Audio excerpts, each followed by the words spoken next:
I've always been curious about the dark web. You hear all the stories, how it's full of illegal stuff, but also things that mess with your head. I never really believed it. I thought people were just trying to scare each other.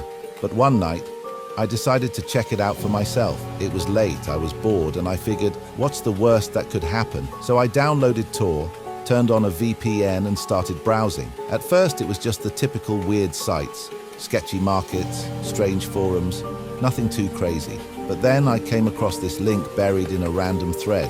It didn't have a description, just said, "Watch this," with a bunch of people commenting things like, "Don't do it," and this messed me up. So of course I clicked it.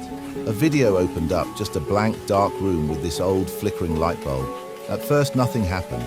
I thought it was a joke, like one of those creepy videos that goes nowhere. But then, after a couple of minutes, someone walked into the room. A guy in a black hoodie with a mask covering his face. He dragged something behind him. It took me a second to realize it was a person, somebody tied up unconscious. My heart started racing, but I couldn't stop watching. The guy looked right at the camera and slowly whispered something, but I couldn't hear it. Then he grabbed the person he brought in, and I don't even want to describe what happened next. I closed my laptop, completely freaked out.